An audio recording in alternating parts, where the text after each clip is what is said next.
Hello and welcome to today's episode of pianoTV. Today we are going to talk about arpeggios, what they are, how to play them, and this video is going to focus specifically on 2-octave arpeggios. So this is one of the easier ways to do arpeggios. So if you're a beginner-ish, if you've been playing piano for like a year or so, this would probably be the place to start when you're learning how to do arpeggios. Now, I also brought up the concept of playing cross-hand arpeggios in the video called something about piano technique exercises for speed. It'll be linked over on the blog if you want to check that out. But cross-hand arpeggios were one of the exercises in that video, so you might want to check that out as well. That's more of like a beginner level thing. I teach it to all my young students when they're first starting to learn how to play arpeggios. So I think this style of arpeggio, the 2-octave version, is like a step up from that. And you'll first come across these in the grade 4 Royal Conservatory of Music technique. And arpeggios, I believe, appear at grade 2 in APRSM. All right, let's get started. First of all, this is what a 2-octave arpeggio looks like. A G major arpeggio, like you see on the screen, is just the 3 notes of a G chord, which is G, B, and D, played going up and then back down again.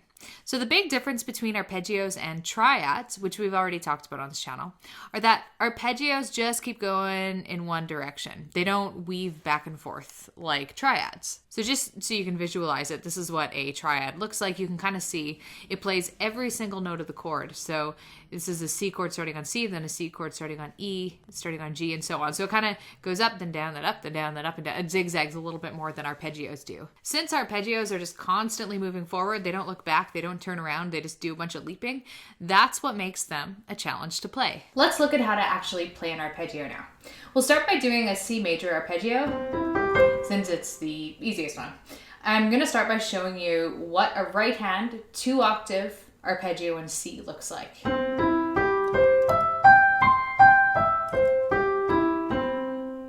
The challenge of arpeggios is that you span a large swath of the piano fairly quickly. I mean, I'm playing at about a grade 4 speed right now, so it's not super fast, but eventually you'll be playing them much quicker. So accuracy is the biggest issue here when you're making these large finger leaps. And there are different ways to do this, but with white key arpeggios that start on the tonic, the home note. So if you're starting on C and you're playing a C arpeggio, I pretty much never use finger 4. I'll use the finger pattern 1, 2, 3, 1, 2, 3. And then when I reach the top note, I'll use my pinky and then do the same thing going down. So 3, 2, 1, 3, 2, 1. In the left hand, you'll start by playing all your fingers except 4. Again, when we're doing white key arpeggios, I just find it easiest to skip finger 4 because it's kind of a weak finger. So I'd go 5, 3, 2, 1, 3, 2, 1. The biggest challenge here is when your hand has to do that leap. So from the first chord to the next octave. So we're going to look at the right hand here. The best way to do this quickly and smoothly is to mostly cross your thumb under, but only most of the way, like about this far. And then the rest is going to be kind of like a leaping movement. The reason that we do this is because if you go and do a full thumb under movement, your elbow's going to I don't know if you can see this in the camera, but your elbow's going to fly to the side. So we only cross our thumb under so much as it gets us almost to the note, and then we just sort of leap the rest of the distance. And it's going to sound smooth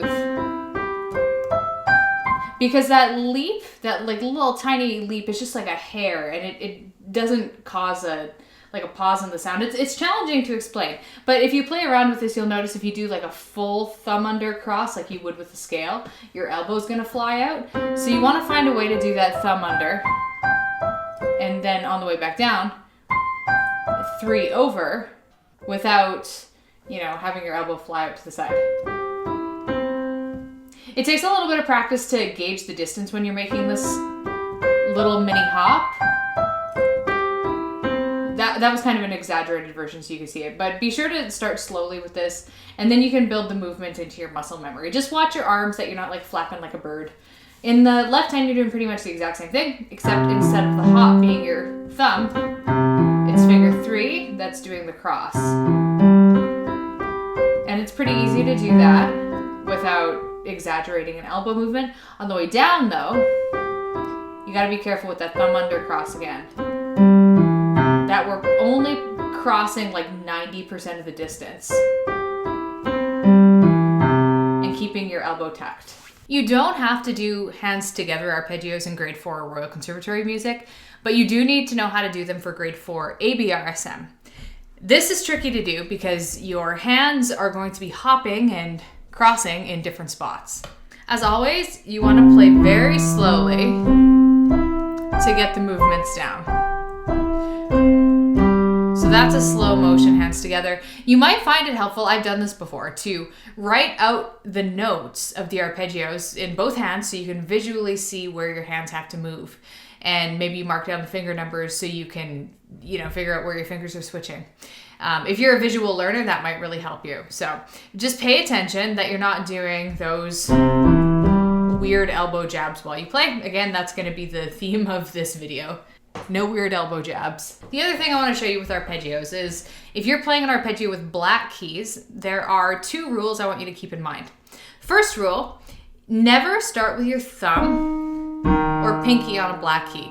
The only exception to this is G flat major, because they're all black keys, or E flat minor for the exact same reason. So you never want to start on your thumb or pinky. I'll explain this in a second. Number 2, if your chord has 2 black keys and 1 white key, like E flat major, your thumb is always going to be the white key. The reason we want to avoid putting our first and last fingers on black keys is because they're our shortest fingers and the black keys are furthest away. So let's go back to E flat major arpeggio as our example.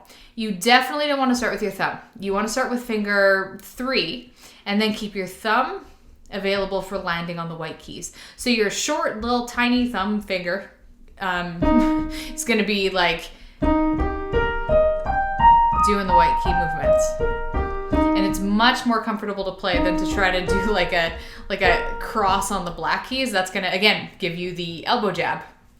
If you're doing it in the left hand, same thing, exact same pattern. So you wanna keep your thumb available, your short finger available for the white key.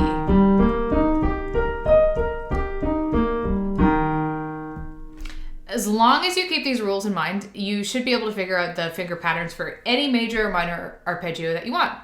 They are easy to learn, but they take a little bit of practice to execute properly. I wanted to finish this video with just a really quick talk about what the point of even learning arpeggios is. Why bother?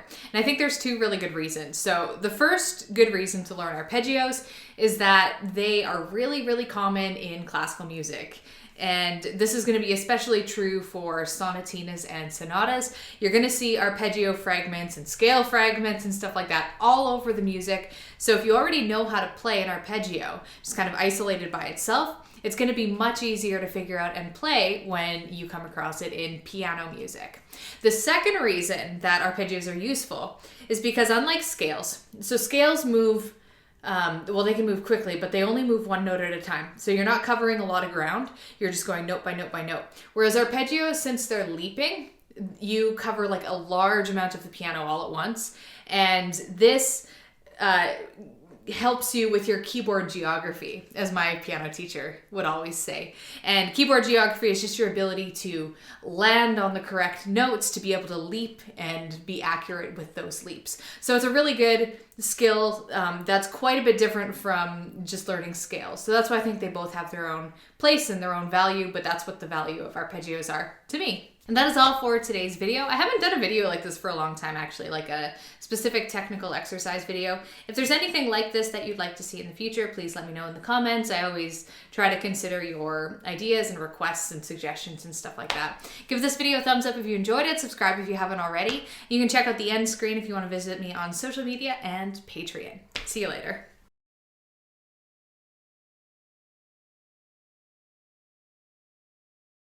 And it's gonna sound smooth. Oh, cut off there.